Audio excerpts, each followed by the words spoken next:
Hey guys, what's up? We're back. I know it's been a while for a myriad of reasons. One being I was, a little under the weather, but and then some other stuff popped up and then whatever, but we're back now and got a lot to get into tonight. But I want to start off the show tonight by letting you guys know that there is a schedule change. Starting on Sunday, there's going to be a show on Sunday morning instead of Monday night. So mark that down. No Monday shows anymore. Sunday and Wednesday. Am I correct, Big Dog? Yes, Sunday, like around at probably at noon, most likely, and then Wednesday we'll probably stick to 6 o'clock. Um, Yeah.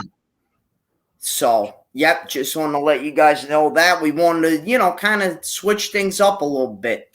Yeah, and, So, and honestly, we wanted to give because I know we used to get some good viewership on the weekends, and you guys will be able to come by on the weekends and right, make it come say easy for the hi and people. be a part of it. So um hopefully you guys will keep abreast of the change and will what's up, Kayla? What's Maybe, up, but Kayla? you know, just tell it people you know that like the show, hey, they're going on a new channel. Now we'll announce it. It'll be public for you guys to know what's going on. We'll make sure we update you guys on changes and keep you guys abreast on what we want to do. But we figured we'll do Sunday because I gotta be honest, it was getting a little stale. Monday, Thursday, it was getting a little stale. We want to give you guys something different. So Wednesday and um Sunday and Wednesday, Yes. you start off your week right, and you can tell your friends, and we'll engage you guys back and forth, and the show won't change much, but we do want to make some changes, and we do want to include even more interactive if possible. So um yeah, so Kayla says she's going to see if Facebook works for her. Okay, Kayla, we're here All if right. either or. If it works, cool. If not, cool. We're here. Anyway, what I'll say is to get this thing started, as a private number calls my house. I don't understand why. Um, Big Dog is on the verge of losing his mind. Now you see the background, and let me just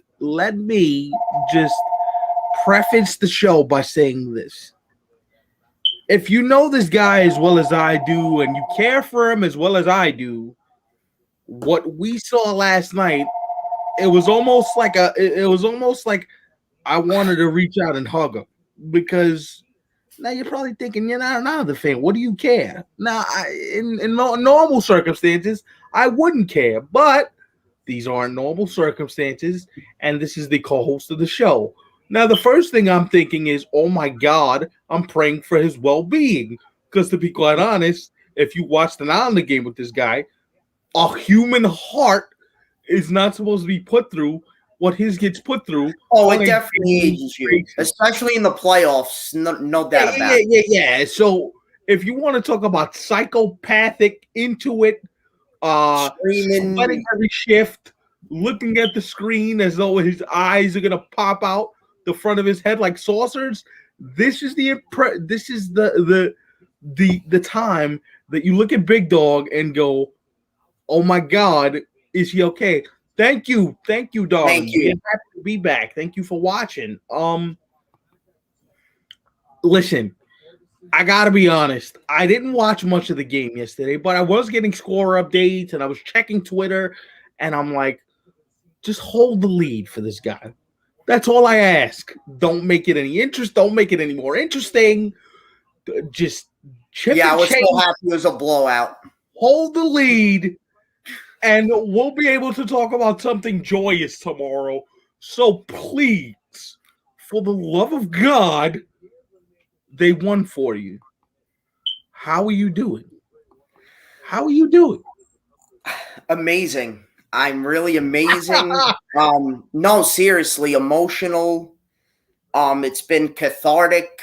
It's been just many different emotions for Right. many reasons. And look, we still have a lot of work to do, although to be totally honest, and if this sounds like listen, I think we're winning the whole thing. I'm just telling you that right now. I honestly, truly feel this team, if they play the way they've been playing when they win, nobody could beat them.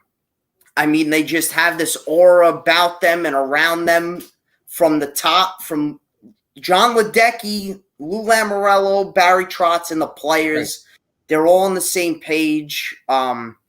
Last year was exciting. It was fun, but no fans. Now, this year, with it being the now official last year, we can say that with certainty, with UBS Arena almost done. It's just emotional for us Islander fans. And the fact that they clinched 2 series in a row at the Coliseum against the Penguins, who's a bitter rival. It's a good omen. Right. And now the Boston Bruins, who I hate them so much right now. So after the series, I used to never have issues with them. But after playing them 8 times in the regular season, then now in the division, or in the playoffs, I mean, playing them in this series and all the drama that went with it. And and overall, too, if you were just a neutral hockey fan, I mean, it was an amazing series. First of all, it was physical. There was a lot of scoring in every game. Great goaltending. It had everything. And the 2 fan bases had fun with it on social media. I'm sure you saw that as well on Twitter. And it was a blast. I like the fact that it didn't get vulgar. It was good natured. It win, but it was good natured. And look. I don't mean to take this time to shortchange your argument. I'm gonna let you go, I promise. But I kind of love that. It was good natured. There was no, oh, your fan base sucks. Fuck you. It wasn't none of that. It was very some people might have thought it and maybe said it, but no, for the majority, it was very good in nature. It didn't feel like, okay, we're gonna just destroy and obliterate your fan base, and you don't matter, and you're a bum. And look, you want your teams to win. We understand that. I get that. I would want my teams to win too, but I like the fact that they kept it classy. To use a Anchorman phrase, they kept it classy for the most part. Stay classy, San Diego. Anyway, this had to feel good for you, man. This had to feel good for you. And I was thinking about you this morning as I was getting ready for the show, and I'm like, you know what? For all the stuff that we talk about getting recognition. This is the best way to get recognition, right? Is just winning. Keep winning games. And even if we don't still, you know what? I've come to terms with it. It's better that we don't get attention. You know what? We keep winning. We do our thing. That's it. Whatever. People don't want to, whatever. We should get more coverage, but you know what? We're showing everybody. We're beating Pittsburgh, like I said, the likes of Pittsburgh and Boston, who have always been that kind of team where everyone measures himself against. And, we're better than them. We beat them. We proved it. Although I always thought we were better than them, but, and I always said, too, Boston was that team, really, especially in the East, that you wanted to measure yourself against. And we did it. We proved it. And it was just an amazing series. I like the fact that, both teams played hard. Both teams played with a certain level of physicality. But ultimately, though, I like the fact that Both teams now know where they stand. Now, what does it mean for the Islanders moving forward? Who knows? But I'll say this. You always say, "Oh, we don't get enough coverage," and you've come to terms with that, and that's fair. But you know how sports is, bro. You start winning, eventually people are gonna notice because they're like, "Hold up, these guys are winning. These guys Yeah, are." like today, I'm on the K show. They interviewed Barry Trotz. Then They, after that, they had Steve Levy on, who's a big hockey guy. He grew up on the island. there you So they go. were talking to him about the Islanders. You keep winning, the recognition is going to come organically because people are going to be like, "Hey, what are they doing down there? How is it that every year they seem to be successful?" And I think that's what does it. Is in sports, you need to be able to win. You need to be able to measure yourself against some of the best teams in the league and say, "Listen, we just went toe to toe with perhaps the best team in the NHL, and we won for the most part." And quite frankly, if nothing else comes of it, you now know that getting back to the conference finals isn't as hard as we all once thought it to be. So And I for the second year in a row now, the Islanders have made it, and against the same team, which is going to right. be interesting. But it is such like for our fan base, like it's a big deal. It's a really big deal that it hasn't happened in a long, long time to make it to back conference. Well, now this year it's the semifinals, but yeah, the conference finals. So it's a blast. Mm-hmm. Um, yeah, the series have been on the edge of your seat. They've been fun. Mm-hmm. Oh my god. I say live it up, man, and enjoy Oh it. yeah. Everybody says, "Oh, you'll be back," but sports like life is fleeting. Here's a life lesson for you guys. Here's a life lesson for everyone. If you think you got it figured out, most times you don't. So when you have a chance to capitalize and win and do something and put your stamp on something, go out there and do it. Because yes, winning is easy. Winning can be made to look easy. And you can fall into the trap of, "Oh, we're winning. We've been here before. People know us. People recognize us." That's all well and good. That's all well and good. But Like most Islander players still have not gotten recognized. Not one Islanders player yet has been up for like an award or anything. Um, and but I love the way they play. They just play it. what's up, Big Vic? How are you, man? And What's up? thank you guys for listening. Appreciate it. They just play their game, their way. They don't deviate from it. They Right. don't need it to be flashy or stylish. It's hard, gritty, tough hockey, old time hockey, especially against Boston. Nonstop hit parades every game. Yeah. And I love it. And if people still want to call it boring, which is mind boggling to me, because we scored the most goals in the playoffs of any team. So That narrative is boring too. And here's why the narrative is boring, though. The narrative is boring because if you're not winning, then they say, "Oh, what are you doing? Then you're doing this for all the wrong reasons, and you're not playing together. You're not playing team sport." Like if you win, what does it matter how it looks? All it matters is you won, and that's it. How many times have we said, "Yo, this team's really explosive," or "Yo, this team has this," or "This team has that"? They have all the pieces, but they can't put it together. And despite their talent level, you look at it and go, "Damn." Like I'd rather win boring than win flashy. Yep. And they got heart, they got soul, and just the way they play for each other and so committed. And I do believe this, though. I believe this in sports, and I want to know what you guys think that are watching out there.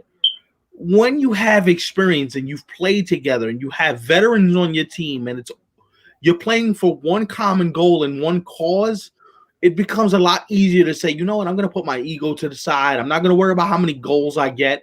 I'm not going to worry about how many points I score. I'm just going to go out there and win and do it my way and do it the right way." And we're going to get to them in a second.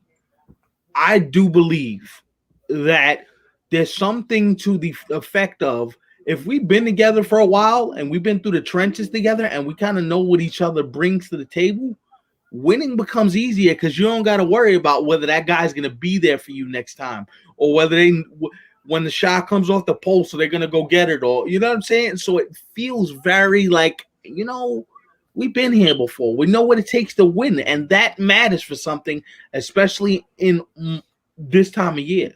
Right. And credit to Lou Lamoriello. That guy just knows how to trade for players. I mean, JG Pajot last year, amazing postseason. He's having amazing postseason again this year with the numbers he's got. Mm-hmm. Kyle Palmieri and Travis Zajac, who, by the way, both scored last night. And Palmieri being born on Long Island, which is pretty awesome that he's having success with the Islanders. And they've had way more points than Taylor Hall, who was on Boston and they traded for. And that too was so satisfying to beat him and beat them because Boston, the Islanders can't skate with them. They don't got a shot. They didn't get Taylor Hall.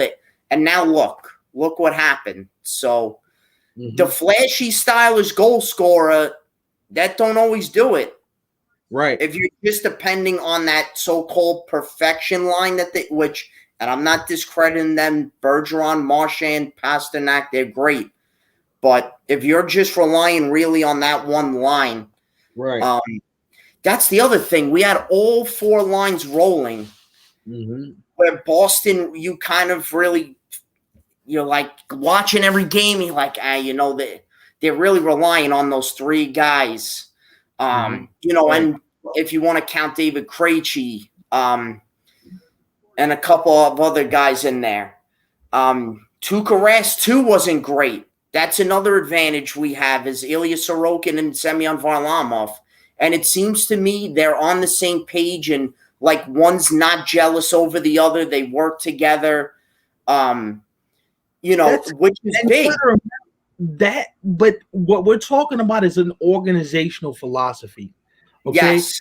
I'm gonna go here for a second. We're gonna get in the weeds. We're gonna talk about all this stuff. So stay with me for just 1 second. What I'm talking about is a organizational philosophy. What's going on? How are you, Big Frank? What I mean by organizational philosophy is Lou Lamoriello doesn't allow his players to say, all right, it's all you, it's all one player. No, we're in this together as a group. Yep. And here's the thing.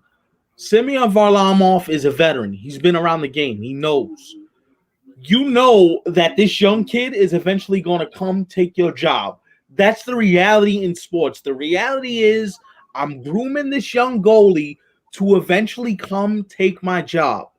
So me being the professional, me being the guy that knows how it works in the business, I have to get him ready. You know why? Because that shows what type of player you are, what type of veteran leader you are, and what type of person you are. Because we all get twisted with all winning. Like, to me, I've always, and I'm still believe this to a degree, talent beats attitude any day. Because I can mold somebody's attitude, but when you have the talent matched with a good attitude, it's almost Absolutely. like a match. But hockey doesn't give you the ability to be chauvinistic, to be it's all about me. Hockey's a team sport. It's no longer about, hey, I'm going to do this my way. This is going to be done my way. Hockey does not allow you to do that. That is not the kind of sport that it is. So if you're not willing to at least say, hey, man, we have to come together as a collective unit, the rest of it isn't going to matter. And that is why I look at it and I go, you know what? The Islanders might have the right mindset, although I've been wrong about this before, bro. And I've said this to you.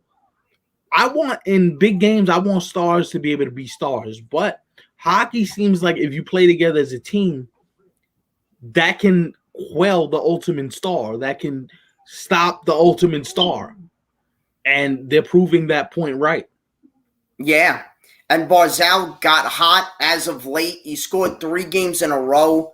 And he's considered our superstar. But to me, there's not really one star. Even him. I mean, and what's great too is he doesn't just score. He's matured and he's been a setup guy, getting a lot of assists. Right. Even the way he skates and his style, if any of you out there have ever watched him, he just creates space and makes a pass for another guy to pass it, then for that next guy to score. Another guy, too, that's been impressing is Josh Bailey. Has been unreal during the playoffs. That killer bees line, as they call it, with Brock Nelson, Josh Bailey, and Anthony Beauvillier. The fourth line, of course, has been outstanding as always. And what's up? I mean, I could go on. And the videos of, like, what owner have you ever seen gets mobbed by his own fans, goes into the crowd, sits with the fans, high fives them, hugs them after the win, just is totally embraced. Like, I've never seen that in American sports ownership. I've never seen an owner get that type of treatment, or the owner being that way with the fans and just very down to earth. Like just a regular dude or a regular fan. Like he stays out of the way. He lets Barry and Lou do their thing. Of course, he'll sign the checks when he has to, but to me, he's the best owner in New York. I mean, he's done unreal. He's done a great job. Like I said, we still have more work to do. But that best owner in New York, that's you being biased, but I understand where you're coming from. I mean, I get it. Just to bring Lou and Barry in, help the Islanders get a new arena, which hasn't been done, or had trouble being done for a long time. Oh, Beauvillier is one of my favorites. His speed, he could score. He's a tremendous player. Hustles. Leo Komarov, or as we call him, Uncle Leo, may be old, but he could still skate. Nah, that's one thing about the Bus fam. Like, you seen Jeannie Buss during the Laker championship run. Like, she sits courtside with the Lakers, so she's involved. But it's rare that you see an owner going that crazy amongst the. Yeah, like he was in the concourse just giving fans high fives. And what I'm saying though is, if the Clippers win the championship, we might not be able to get Steve Ballmer off the TV. That brother is all over the place during Clipper games, dancing on the sidelines, shaking his right hand man, the co-owner, going crazy. Steve Ballmer's into the game. You ever watch a Clipper game? Watch Steve Ballmer's reaction when they're winning. And the Islanders fans too, just clever and with the whole Bruce Cassidy post-game incident with him calling us the Saints and saying we get all the calls, and the Islander fans were chanting New York Saints. They had the jazz band playing in the parking lot. But that's when you had them beat. And here's what I mean. When you got a coach complaining about, they get all the calls, we don't get no calls, you already know you got them frustrated. So that's when I looked at you and I said, this shit is over. It's done. Because when you start chirping and they getting all the calls, they should change the referees out. They changed the referees out and you still got your ass whooped. So what does it matter? What does it matter? Like, everybody, gamesmanship. Gamesmanship is good if you competitive. There's usually no flopping in hockey, or not to say that they were flopping, but every time something like the Bruins players were like this, like they were doing the LeBron. Where's the call? Waving their hands, and Bruce Cassidy, like you said, we had them beat mentally. Like, he was just aggravated that entire game 5, was screaming at the ref every period. Right. Barry was just, even his post game was like, you got to ask him what he meant by New York Saints. Barry knows he wasn't getting involved in all that. But at that point, you don't need to get involved when you're up. Right. Even if you're down, Like, even if you're down, yeah, that you should be. I ain't good about the other side, bro. Because the last thing you want to do is create a media war. It's like, oh shit. I don't know if you should have said that. Like, see, here's the thing. Everybody thinks in sports. I understand. Say what you feel. I have no issue with that. But I kind of want to, like, I kind of don't want to have it. Don't say nothing, bro. Let me play my game. Don't say nothing. Leave me be. If we get beat, we get beat. Like, I hate when, but the referee made a bad. I mean, referees, by the way, officiating in sports lately, oh my God. That could be a whole show just on the officials. We ain't got enough time to go through all that. But when you say, you know what, we're going to win despite the officials. We're going to win despite everybody saying what they say about us. That's the best way to do it. Shut it all down. I'd say something. And you still got beaten 6 games. So what you got to say now? There you go. That's it. Let's go on this baby. And, you know, this next series, it's going to be tough, but I got us winning in 6 again. I really believe it.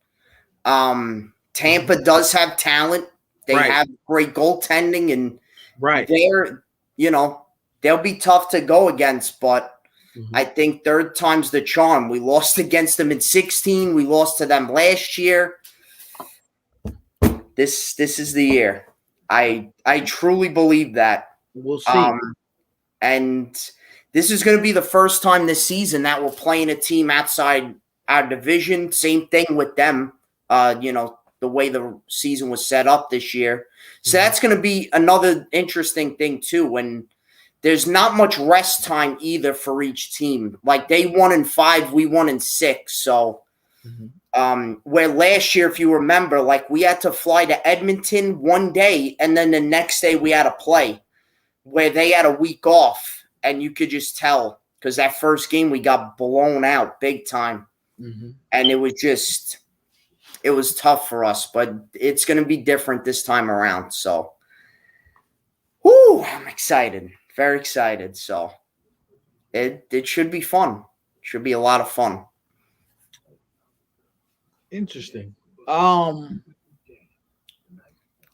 Let me preface my comments by saying this. Chris Paul, I must say this, and for people that disagree with this, I apologize. I'm sorry, quite frankly, but I don't give a damn.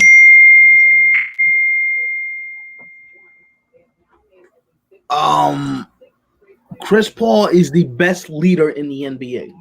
Now, you can tell me, that's hyperbole. Nah, it ain't. You know why it ain't? Because it's not, because you look at the way Chris Paul gets his teams to play at the next level.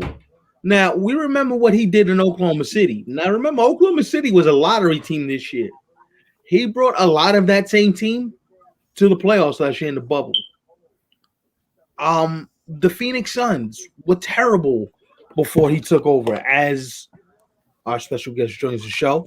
Coming now, buddy. Give us 1 sec. Give us 1 second. Hey, buddy. How are you? Hi, James. Welcome back. How you guys doing? Good. How are you? What are you doing? Can't complain. Just living life. I hear That's that, man. good. Another day is a blessing, brother. So, Damn right. but You I was repping your Lakers? gonna say, man. I gotta. It feels like, to me, and I know people are gonna disagree with me when I say this. I think as John chimes in with a comment, but What's up, Skip?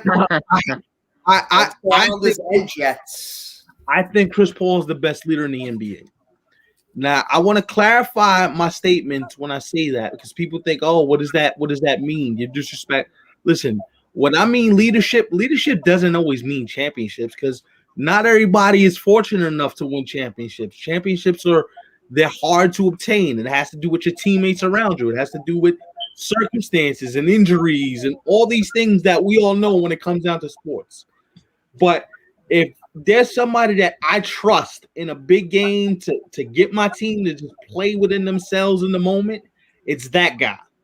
Now, he's not the perfect player. I mean, we all know his postseason resume. He's had injuries. He's had things go wrong for him. But there's a certain calmness to him that I'm like, yo, I would love Chris Paul to lead my team. Now I know Chris Paul is up in age and it's not perfect and he's not the perfect player anymore. But look at what the Phoenix Suns are doing to the Denver. Now Denver's down Jamal Murray. The Morris just came back. Michael Porter Jr. is playing with backs. I get all that. I'm giving you all that. If Denver's healthy, Denver probably wins this series in a close 6 or 7 games. I'll give you that. My thing is there's something about leadership that is often forgotten in today's sports because it's like, damn, Chris Paul's only 6'2", 6'3", not a big dude. Superstars. That's what it's all about, superstars. Yeah, but there's something about him, man. He got DeAndre Ayton playing like a throwback big man. Yo, get in the lane and you know what I mean? Like, I like Chris Paul. I love the dude. And look, I know he beat your Lakers, but if the Lakers were healthy and didn't have all injury, the Lakers probably win that series in maybe 6 games. Yeah. That's why I'm not even holding against Phoenix. I going through all the injuries, as soon as Anthony Davis went down and hold his groin, I was just like, a season's over. It's okay. Yeah, take the rest. I'm okay with that. I can live with that. But Chris Paul, what's he doing in Phoenix is absolutely incredible. Yeah. It is what he did in OKC and now in Phoenix. If he went to the Clippers, man, the Clippers. Just think about the roles being reversed here for a second. If Denver had a point guard that can do the things that Chris Paul are doing for the Suns, if Chris Paul was in Denver, that would be a good 1-2 punch, him and Joker. Good Lord. That would have been but let's see what he does, because at the end of the day, I think he beats Denver. I think Phoenix goes on. I think Phoenix beats Denver, and I'm gonna say this too. Everybody listen, and you can tell me I'm disrespecting the Clippers. I get it. I'm not a believer in the Clippers. I don't believe in Paul George. Kawhi Leonard is a champion, so I'm not gonna dismiss him. But there's just something about the Clippers. I just watched them play, and I just see soft. I see soft. You know what I see? No leadership. That's straight up. That's all that you see. But that goes back to trying to be in that position. That goes back to being mentally strong enough to say, man, I'm leading you guys. You follow me. Now, Kawhi is not a leader. We get all that. But the Clippers screwed up, Big Dog. Big Dog, I don't know if you want to get in here, but the Clippers screwed up when they didn't get a point guard. They had the chance to go sign a veteran point guard. They could have gotten Kyle Lowry before the year. They didn't. But see, look, my whole thing is I don't think it's any point guard they could have threw in that as a veteran, because they went out, traded for Rondo, and they're in this position. I think there was a limited list that they could have went for, and I think the top of the list was Chris Paul. Right. I don't see anybody else that they could have just fit in there and say, hey, you're going to be our leader. We're going to follow you. Right. And look, you had that resume to back you up. And here's the thing. Chris Paul's not afraid of anything. And I know we say a lot. That brother, I don't think he cares. I don't think he cares. Honestly, I think he looks at the Clippers of Utah and says, all right, I'm good. We can beat either one of you guys. Now, Utah presents a different set of problems, which we're going to get to in a second, but I got to admit it, man. I got a man crush on Chris Paul. I love his leadership style. I just wish more guys in the NBA were like him. where it's like I'm not gonna fraternize with you. I'm not gonna be nice to you. Yeah. If I'm playing against you, I don't like you, and I'm fine not liking you, and I'm fine that it's personal. But look, at the end of the day, I still think this series goes 6 or 7 games. I think Denver figures it out. The Joker's too talented to just get swept. Now, if Michael Porter Jr. is not healthy, then I say Suns in 5. And I know your brother AJ is a big Nugget fan, so how is he dealing with all this, knowing, damn, he's probably happy that Djokovic got the MVP. well deserved. Well deserved. Yeah, I'm not going to take anything away from him, but it's just the perfect situation fell his way. All I could say. I mean, I wouldn't say that because he played all 72 games. He was in the lineup every day. But my thing is, if Embiid never got injured, Embiid's winning it. No, if Embiid never gets injured, Embiid is the clear-cut MVP, and I've said that on the show. All right, so and also Joel Embiid. First of all, I'm gonna say this right now. He put up 80 points in 2 games against Atlanta. There's nobody in the NBA big man. Stop big men. I'm just talking big men that can stop that dude. Wait, no, he's going to the classic, the Joker, old back. Like, I love watching Embiid. I do because it just makes me like go back to the days where the centers actually were the most important part of the offense, and you built around them. Right. I'm not taking anything away from Joker, but I just but Joker's like Phoenix in 5. He's a He's a modern 5. Like yes. I mean, Embiid does the same things, but not as good. Take you down on the block, give you the dream shake, hit you with the turnaround jump shot. He'll do it all. And listen, this is why, and I'm gonna say this. This is why, Kayla, I'm sorry to say this. I would trade Ben Simmons this offseason ASAP. I trade him ASAP. And I get a point guard in there that's a shooter that ain't afraid to take a big shot when the offense bogs down. Because how many times you look at Ben Simmons, you go, this brother ain't gonna shoot this ball. Yeah, I would hang up and be like, yeah, I'll give it to you, man. Go ahead. There's a free shot. I would trade Ben Simmons in a heartbeat for a point guard that can shoot. And you can tell me, oh, but he gives Philly size.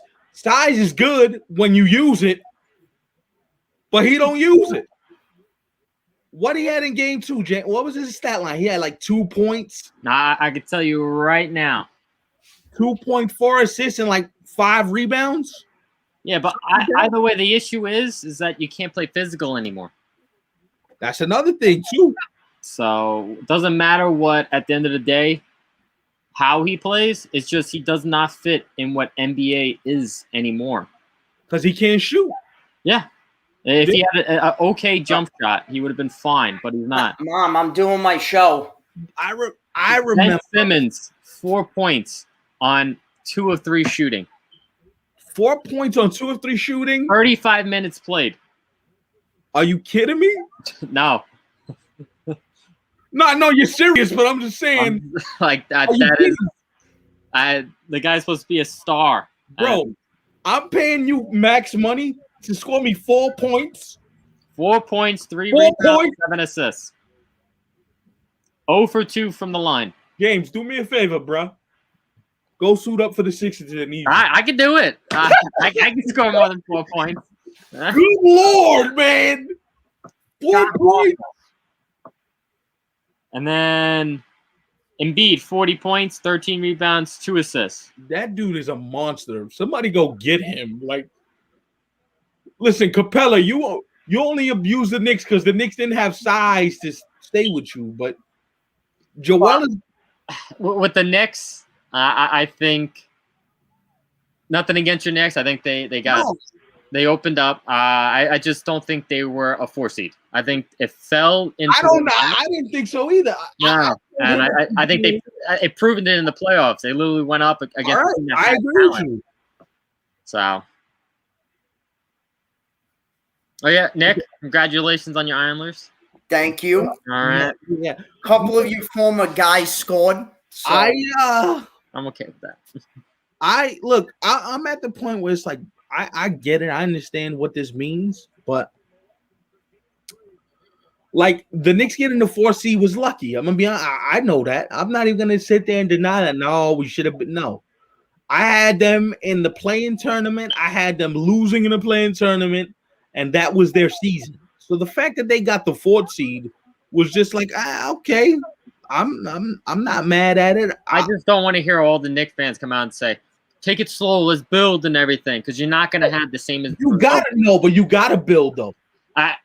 I understand building, but the way that you need to do it is how, no offense, the Nets did it. See, but here's the difference. And the way the Nets did it was they had the perfect players at the right time. I don't want to give Portland 4 first round picks for a 31-year-old Damian Lillard when I don't know who else is coming with it. What if I say Damian Lillard comes and Kawhi Leonard? That's a big if. I think he leaves the Clippers. If they get knocked out second round, I think he says adios and literally leaves the situation. Well, here's the thing. If you could get Dame and Kawhi, then the equation changes because I'm giving you at least 3 first round picks. I think about giving up OB or RJ depending on the situation. Yeah. I'd give Kawhi max dollars, which I have no problem with. Mm-hmm. And I try to get as much shooting around those two brothers as I possibly can. But how likely is it that they're going to end up Knicks, do you think? That's why I don't jump in with both feet. Because let's say you trade for Damian Lillard, right? Damian Lillard's 31 years old. Like, if I'm Damian Lillard, I want to go 2 places. I want to go to Boston. That's one. Because Damian Lillard, Jason Tatum, Jaylen Brown, and whatever big you throw at me, whether it's Robert Williams, that's a formidable foe in the Eastern Conference that is not that great. Or if I'm Damian Lillard, I want to go possibly, and this is possibly. No, I don't want to go to. First of all, how likely would that be, James? Do you think? Nah, they would. If he puts his foot down and says, "Hey, man, I want out of Portland," because all the reports are coming out now saying that LeBron's going to recruit another superstar, and if he puts you got to score. What? You got to score. I disagree. You got to score. You're an NBA player making max money. You got to score. I don't want to hear that. You got to score. Oh, yeah. Well, are you kidding me? So what, is it pretty much 4-4? No, if he can go up against Trey one-on-one, he should body him. But and here's the thing. If you Ben Simmons, you're bigger than most players on that team. Most players, like 6'8". Like, it's the same thing with Giannis. Like, you know why the Bucks ain't winning this series? You know why Giannis's biggest kryptonite is? The free throw line. Free throw line? Any type of shooting. No, but the free throw line. You know why? Because if he was right at the free throw line, he wouldn't mind getting fouled. Yeah. Watch him play now. He's scared to get fouled. I'm very surprised about that because I truly thought he's soft. It was going to be a. We'll see Game 3 tonight. If the Bucks lose, it's over. The Nets are winning it. But I truly thought Milwaukee wins tonight. You getting one, and that's it. Yeah, but you never. Yeah, but see, look, you can't go off of that. You can't, because if they get one and say, "Hey guys, this is we could beat them if we just play our game." You know what? Because I see it's the same problem with Milwaukee though. How many years have we said, man, Chris Middleton got to play a big role? Chris Middleton did nothing in the first 2 games. Drew Holiday disappeared in the first 2 games. Sitting down watching the games, you could just see that it's going too quick in their heads, and I think it. I'm just saying, don't just sell them off, because no offense, I think Milwaukee ain't going to get any better. I think Milwaukee wins tonight. I think they get it to 2-1, but I think if you're Brooklyn, you can't afford to play around and be like, nah. You gotta close this out in 5 or 6 games. Especially with James Harden or with his hamstring. They got to cut it out early, but I'm just saying. That's why, and that's another reason why you got to get it done quick. Yeah. You got to give him enough time to get himself squared up, to give KD some time to get off his feet. And you know, Kyrie, something's going to end up hurting eventually. It's the ego or the hamstring. Something. The brother, Kyrie's crazy. Yeah. Kyrie's crazy. I'm just, because no offense, I just don't see any other people putting up a fight against the Nets. I just think they're too overpowered. And it kind of sucks because sitting back and watching it's just like I don't want to watch the playoffs anymore. Lakers are out. I'm like, I'll get the highlights and the stats. I'll read those. Right. You need Ben to score, bro. I don't care. On the road, Tobias Harris is not dropping 25 points on the road. Not a game. And then Joel Embiid, you can't literally rely on him to score 40 points a game. Right. Yeah, you can't do that to the guy. No. Take some pressure off of him. Ben scores 15. Ben scores 15. That's fine. I can live with that. Exactly. Ben got to give me like 15, 10, and 8. Yeah. I'm cool with that. I'm not expecting him to extra so much. I don't need him to be like the superstar. Like, bro, we understand you can't shoot. Like, I get all that. But you got to affect the game in different ways other than scoring 4 points, bro. Yeah. But did you see this stat? It's a crazy stat that most of every single team that's left in the playoffs right now haven't won a championship. That's crazy. It is 1, 2, 3, 4, 5, 6 teams out of the 8 that's left haven't won the championship. That'll be nice. So you'll most likely get a new champion. Oh, absolutely. The 76ers. The NBA needs that, I think. I think so too. The Bucks haven't won since the 70s. It's mind-boggling. Since Kareem Abdul-Jabbar was Lou Alcindor. Was the last time the Bucks won a championship. It's mind-boggling. And a couple of the teams haven't even made it to the finals. A couple of them. Like, honestly, you know who I would love to see in the finals, though? I'd love to see Phoenix because like I said, I got to think for Chris Paul. But I wouldn't mind seeing Utah in there because neither would I. I like Utah. I think there's something about Donovan Mitchell. Like, Donovan Mitchell got that. You want to talk about I don't give a. You know what? That's Donovan Mitchell. Yeah, but you know who he reminds me of? It reminds me of Wade. And funny thing, Dwayne Wade is now a minority owner of the Utah Jazz. And he was at the game actually giving some pointers. Yeah, going to the bench like, bruh, go. They have him to go, bro. I think he's gonna have. You know how D Wade came out? What year was that? When he won the championship with Shaq. 06? I think. Yeah. 06. 06. When he told Dirk Nowitzki, yo, hold my whole beer, bro. Yeah, I feel like he's gonna have that type of playoffs where it's just gonna he's gonna skyrocket into superstardom. Oh yeah, Donovan Mitchell's already a superstar, but we gotta get people to like respect his game. Like, it's the same thing with Devin Booker. Like, Devin Booker's always been like an assassin that could score from anywhere, but now you got to get people to respect his ability to say, you know what, nah, bro. I know. I like Devin Booker. I like him so much for Christmas, or because I was speaking to my brother on 2K, and he literally went out and got me a Devin Booker jersey.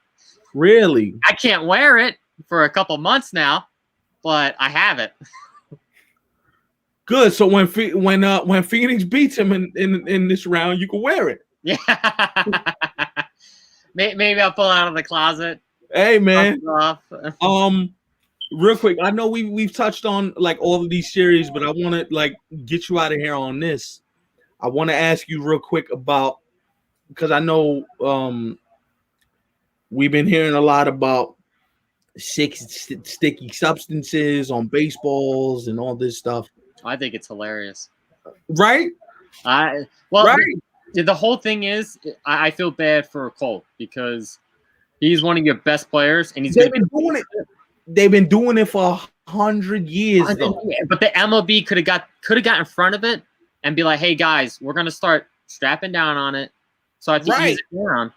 And now you got player on player violence, and it's just like, what is going on?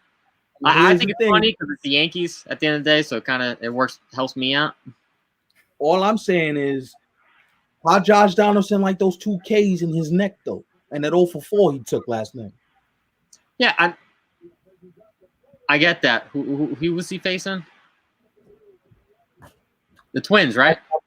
That's my response. He was facing the Twins, right? One of like the worst team in the division. Oh, it kind of falls nicely when he faces them. Wait till you factor a real lineup again, James. Yankees cheating again. Yeah, well, that's how it usually goes. When it's all a baseball cheating. Well, I think baseball yet again messed up. Did not try to get ahead of it, and that's the biggest problem. Yeah, this is on baseball, but it's going to be put onto the pitchers. This is baseball. This is baseball's issue. They have been doing this for God knows how long. From them switching the baseball from one year to the next and everything. This is baseball just messing up like normal. That's why baseball is going to continue to decline in popularity. Oh, absolutely. I haven't watched a game one time this year. Not one. Nobody policing the sport saying, "Oh, you can't do this, you can't do that, you can't do this." And you knew people were putting sticky stuff on the ball. Now you want to front and act like, "Oh, we didn't know." You didn't. Well, that's like them saying, "Oh, we didn't know that they changed the baseballs." You own the company. Wait, go back to steroids. Wait, go back to the steroid era. It's mind-boggling. It's literally, hey, play stupid so hard, soon enough they're going to believe you. No, we're not. It's mind-boggling because here's the other thing that we need to point out, though. There's a collective bargaining agreement that is due at the end of next season, at the end of this one, actually. I know these two, the owners and the union hate each other, and you're just adding this on. The owners are probably standing back going, not a union. James, do you think there'll be a lockout? I think so. It kind of sucks, but I think so. From what it looks like, I wouldn't be surprised if there's a lockout. Look how much they fought over the 60-game schedule. There you go. Now you're going to throw in actual big money. For money, too. Yeah, well, that's how it always is. That's the bottom line. That has nothing to do with it. You had a bunch of Yankees that took steroids, too, so what's the difference? Oh, he's going after pizza. You can't. My cousin loves hating on the Mets. But you can't do that, though, because you sound like a hypocrite. Like, so we're going to act – so me as a Yankee fan, I can't admit that Andy Pettitte took steroids. Giambi took steroids. Canseco took steroids. A-Rod took steroids. They're all Yankees, and they're all bums for taking steroids. Well, looking past that, I'm just saying MLB just steps in it, and all the time. I don't know if hockey will ever get past them and everything, but the merge, it's getting closer and closer every day. Baseball is losing credibility by the day. Yeah, I haven't watched the game. I watch an Iron League game before I watch a Blue Jays game. I love the sport of baseball. I love it. I love the sport. But when you sit there and tell me, "Oh, well, we're doing it for the betterment of the game," no, you're not. No way. That's a bunch of would have been the betterment of the game would have been. You know what? If we really want to crack down on this, let's find another way to get something done here. And that's what it boils down to. Did we lose James? Oh, might have lost James for a sec. No, but hopefully he comes back. I have no issues with any of this. Like, I don't mind Big Dog telling me. His computer died. I don't mind people telling me that baseball sucks and baseball has to change his ways.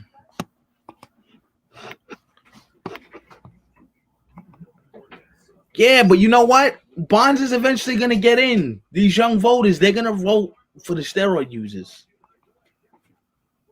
So And the league knew it was going down and didn't say anything. The league knew, hey man, they knew that we knew they would take it down, and they did nothing. Now you want to act all holier than thou, all base pitchers of scuffing the bait? You sound crazy. You sound crazy. So for baseball that, is just on a trajectory. I always have a hard time saying that word. It just on a downfall. yeah. Like, doesn't that aggravate you? No. I mean, I know you'll always love the game no matter what they do, and why it doesn't aggravate? no matter how bad they look, you'll still watch because you're a nut job. But you know why it doesn't aggravate? you're enough for the game. You love it. No, yeah, but you know why it doesn't aggravate me? Because it's not like outside sources have pushed this on the game. They've done it to themselves. So if you want to continue to be imbeciles, if you want to continue to act like, you're holier than thou, this is the type of stuff you got to deal with. Period. The end. This is the stuff you got to deal with.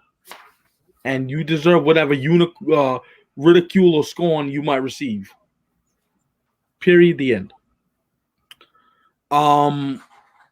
But that's enough of that. If you want more of my commentary on this, tune into 27 Outs on Tuesday. With you and Rick the Razor. Thanks, yeah. Shouts out to him as well. Facts.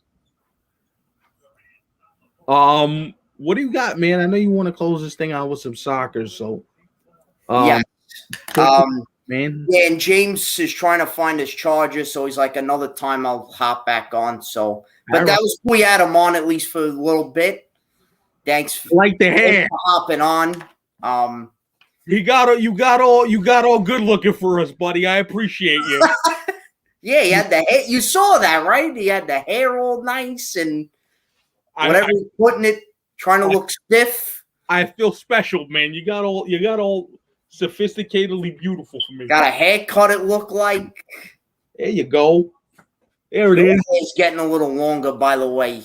Or no, you just got a cut, no? Or not in a minute, right? You haven't got a cut? Well, I mean, the top I'm still trying to grow out, but right. Yeah. So what's up, bro?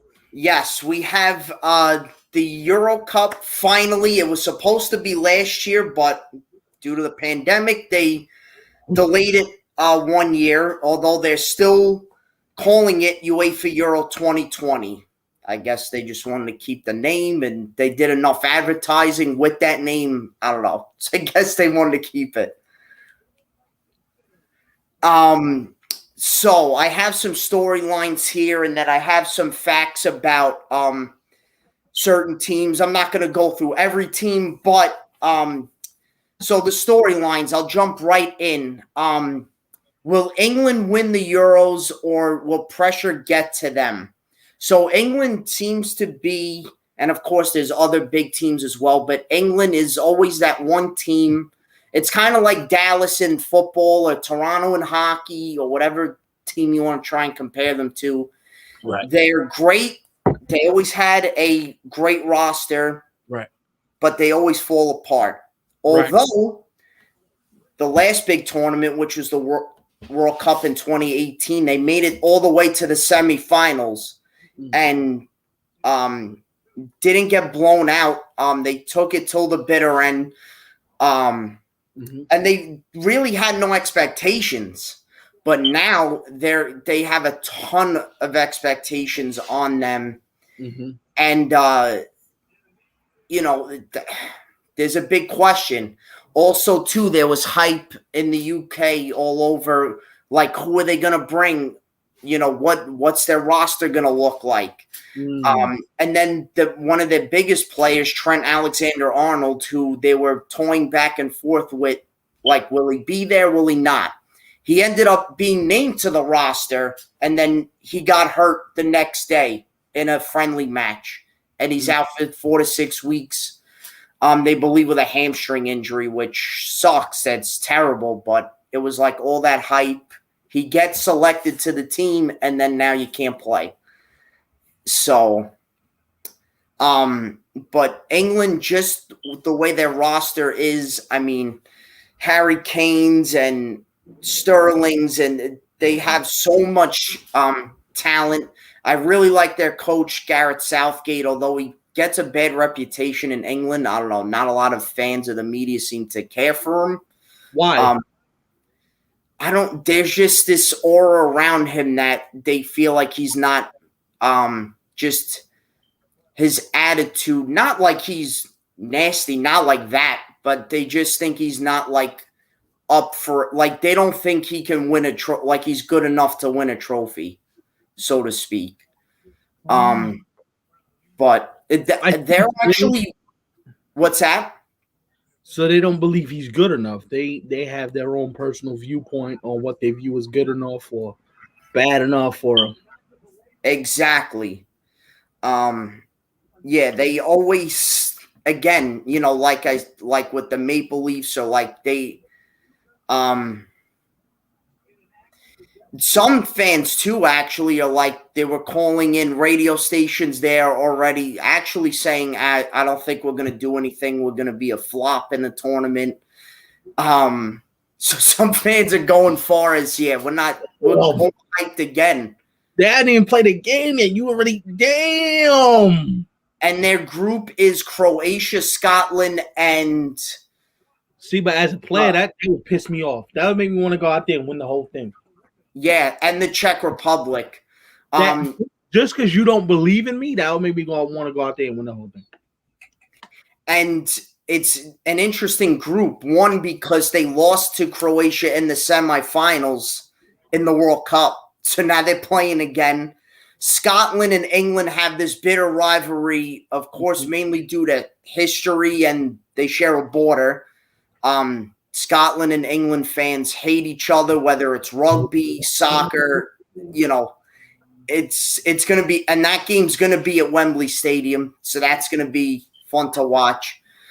But it's a fascinating group for England. In my opinion, they should win it, although Croatia is very talented, but I think England, in my opinion, should. But again, there's that factor of, you never know, man. You never know. That's why these tournaments, right? Who knows? Maybe they could tie with Scotland, or Scotland could beat them, or the Czech Republic always have a good team in tournaments, right? And they're tough to play against, and they're gritty. And like international soccer always feels like there's an extra jump. There's an extra little bit of energy. There is, and fans have been waiting for this, and players too, for quite 5 years now, because the last one was in 2016. So it's going to be interesting. I mean, like Mason Mount, Jordan Henderson, Phil Foden, Marcus Rashford, they're loaded with a lot of young talent, not a whole lot of experience in international tournaments, but they did make the semifinals last year. Second storyline was, can the Dutch make a surprise run? And there's a lot of intrigue and also a lot of doubt with them, mainly because they didn't qualify for the last World Cup or the Euro Cup, and they were eliminated in the group stages, so they didn't even make it to the next round in 2012. But they made it in 2014 in the World Cup to the semis. So the Dutch are the biggest soccer team in the world that has never won, the World Cup. They did win the Euros back in '88. But their manager, Frank de Boer, who's kind of been hopping around from team to, he actually coached here in the States at Atlanta United. He coached at Ajax, which is the biggest team in the Netherlands. So he got some experience with this then. Yeah. And he played for the Dutch national team. And I don't know how he's perceived in the Netherlands, but when I watch ESPN FC, a lot of the media, like, he's not a good enough coach. His coaching style is poor. It's not the way the Dutch normally play, that Dutch total soccer. And, they do I feel like each country has like they have an identity. Oh, this team plays with this level of pace and this level of intensity, and I feel like every team has an identity, so to speak. And so the moment you get outside of that identity, they look at you like you're crazy. Right. And again, talent. Daley Blind from Ajax, Matthias de Ligt from Juventus, Frankie de Jong, who plays at Barcelona now, Jorginho Wijnaldum, Memphis Depay. So they have a lot of talent. That's why I don't think they win it, but they're in a group, and again, I'm not trying to be, but they're in a fairly winnable group with Austria, North Macedonia, which it's their first ever international tournament, and the Ukraine, who are good.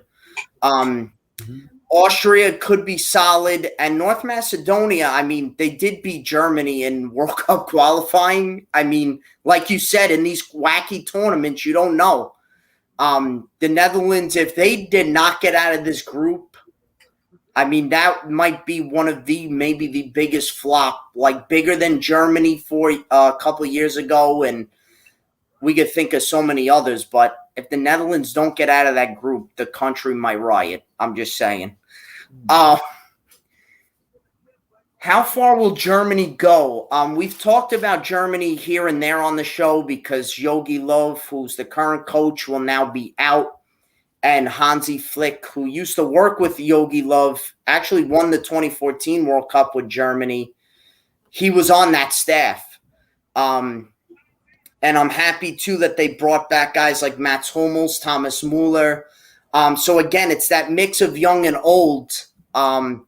But they're in a group of death with Portugal and Cristiano Ronaldo, who were the defending European champions, and also the Nations League. They won the UEFA Nations League. And France, who are the defending World Cup champions. And Hungary. But don't sleep on them either, because they had a solid Euro Cup last time out. USA, they did win also, too, the CONCACAF Nations League. That was a huge win. Then now they have the Gold Cup coming up this summer. And then World Cup qualifying, God willing, knock on wood, they qualify for that, but we'll see what happens. Germany, it's interesting, right? Like a manager, you already know he's leaving. How much do you think he's invested, but what do you think in the mind of a manager or a head coach? Like, let's say if that was happening in American sport. Like the players already knew he was probably leaving. He was going to be out. Like, how much do you think that's on the mind of the players and the coach? Like, do you think like, I won the World Cup. We'll just go through the motions, or no, let's win because he didn't win the Euro Cup yet with Germany. I mean, if the players got pride, they want to win for their individual pride. They don't give a damn about the coach because the coach is leaving. So why should I give a damn about you if you leaving? This ain't about you. This is about my resume. If I win, this looks good on my resume. Now, if the players and the coach had a previous relationship where they were feeling like, oh, you know what? Maybe this is the reason why I got to win because I want to play for said coach. Or I want to, you know what I mean? Then it's a little bit different. But quite honestly, these players are playing for themselves. They're not really worried about what coach is there or not. I think coaching plays a part in when, the X's and O's and the strategic and all that stuff, but players know what they got to do. And if the coach is leaving, then the players are like, fuck it, we'll win in spite of you anyway. There's something different about international pride. Yes, that it's the highest level you can play. If it's an American sport, then I think there's a chance that the players fold or the players are like, screw this shit, we don't care. Like there's always that particular there's always that question mark of what could happen if I'm not we'll see. I hope they make it far, but I think they could get out of the group. It's not going to be easy, though. but we'll have to wait and see. Finland and North Macedonia, it'll be their first ever major tournament. That is the one nice thing about adding teams to this tournament is you see new countries qualify and like that. So that's going to be a storyline I'm going to watch. Finland's in a group with Belgium, Denmark, and Russia.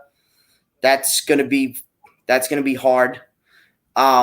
Scotland in their first major tournament since the World Cup in France in 1998.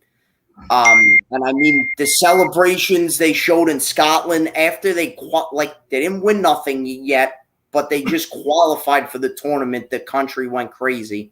So good for Scotland. And like I said, they're playing England. That's going to be massive in the UK. All eyes are going to be on that for sure. Is this Belgium's last run? So meaning they're this considered golden generation because of the talent they have. And, I mean, there's no doubt about it. I mean, you have Kevin De Bruyne, Benteke, Lukaku, Eden Hazard. You have all these super talented players, but you haven't won anything. So we'll see what the Belgians do. Italy, I think they're dark. I think they can make a run to win this whole thing. I really do. So we'll see what happens. It's going to be an exciting tournament. And yes, I'm looking forward to it. The first match is tomorrow, Turkey versus Italy at 3:00. So I'll be watching that. That should be fun. Yeah, man. All right, guys, that's going to wrap us up for today. We'll see you guys on Sunday. I got to use saying that. On Sunday at noon. So we'll put some stuff up. We'll put some stuff out so you guys wouldn't know where to catch us. The usual, places, but just a different day and a different time. All right. But we'll put something out on the show pages so you guys can get a feel for what we're doing next. And this guy is gonna actually do some more soccer stuff on his personal pages, right? I would like to, yes. Yeah, no. So he's gonna do some more soccer stuff on his personal page and get us all revved up for the Euros and stuff like that. But we'll see you guys on Sunday. We hope you guys enjoyed it, and we'll see you guys then.